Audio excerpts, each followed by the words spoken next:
Hello everybody, this is Llodg, and today I am finally talking about one of my most anticipated games of this year, Pikmin 4.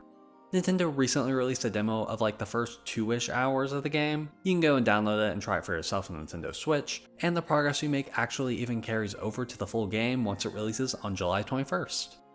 You can also do this demo with a friend as a sports co-op similar to Mario Galaxies where player 2 helps player 1, which is cool. Sadly, I have no friends who want to play Pikmin, so I'm going at this alone. We go into the demo with Olimar giving us a recap on his current adventure, where he crash lands on this unknown planet and tells us the story of how he was rescued. We get to see the start of the story through this cool 2D animation that I really love and hope it gets used more in other projects.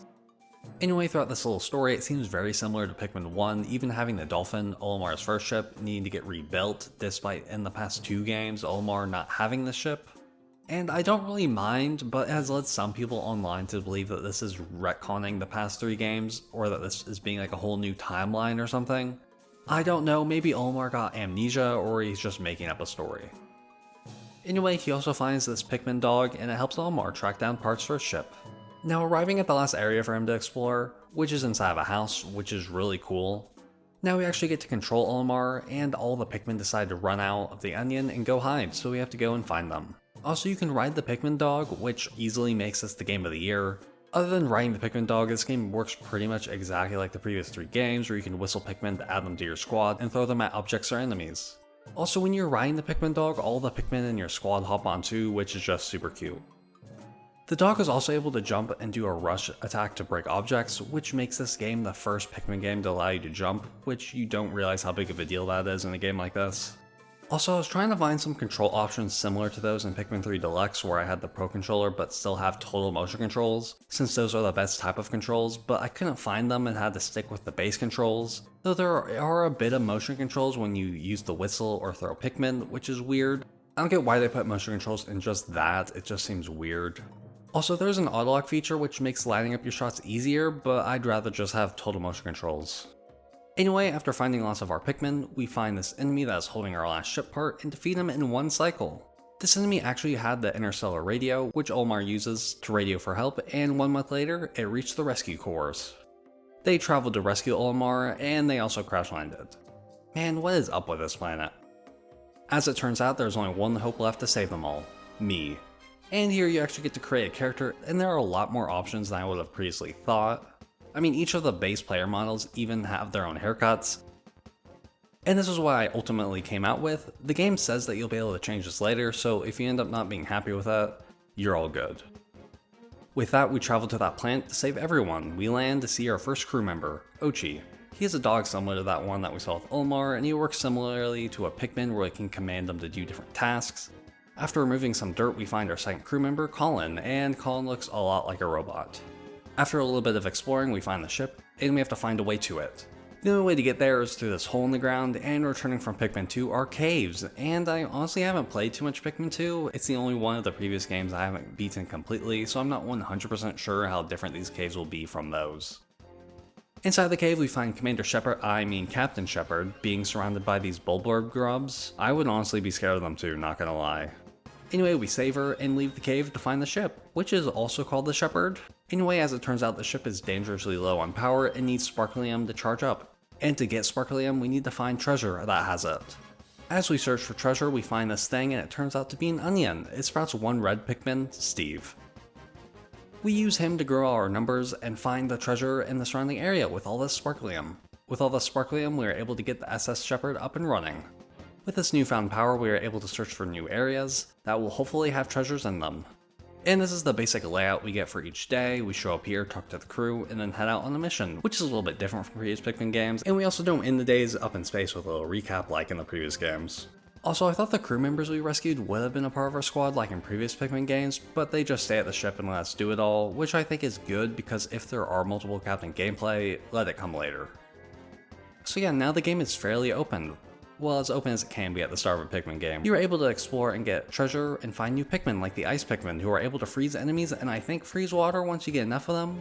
Okay, something that I haven't mentioned yet is that this Pikmin game is kind of different from the others in the way that you have a limited number of Pikmin that you're able to have on the field and how many of a certain type there can be.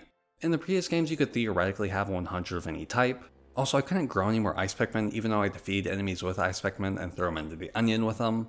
And you have to get the specific onion to grow that specific type of Pikmin. There are also these light onions that will let you have more Pikmin on the field. I kinda like this as it can give the game a bit more difficulty for returning players, though we'll see how quick you can get more Pikmin overall. Also, yellow Pikmin return and they act pretty much the same.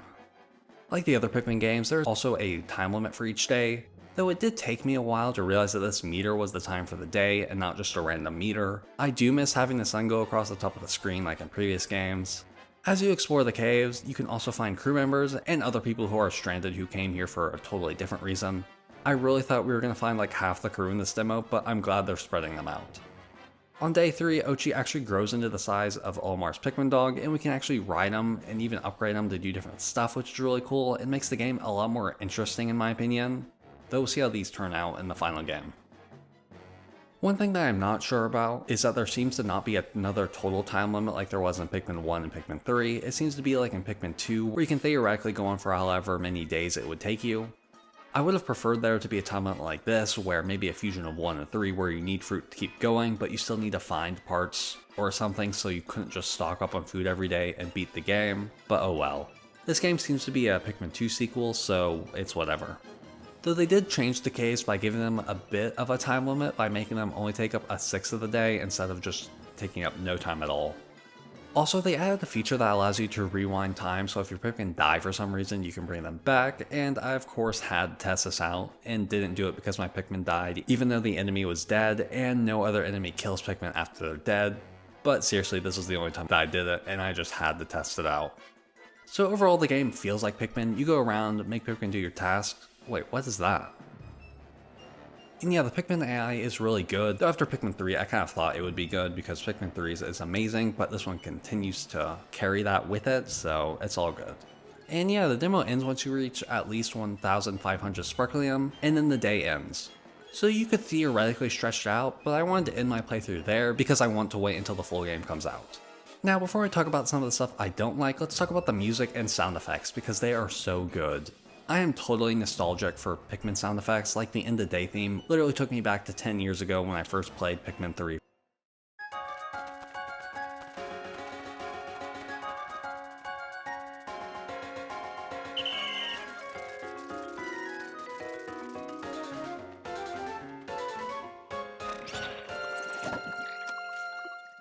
The music as well is just amazing. I also love how Olimar speaks in this game. It's the same as Pikmin 3, but I still love it so much. I can't stop saying Captain Olimar in Olimar's accent.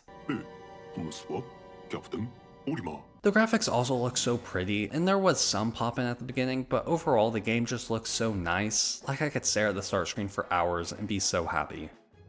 The camera is also much lower and closer to the character than previous games. It's not a bad thing by any means, but it's just kind of weird to me, but I didn't notice it as time went on. Something funny I thought of is that the little ship that takes all the treasure is called the Beagle, and the big ship is the Shepherd, so we're just naming stuff off of dogs, which I really like.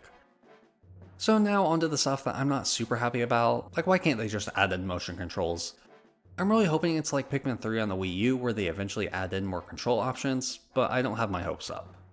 Also maybe add in an option to remove the auto lock, it's just weird.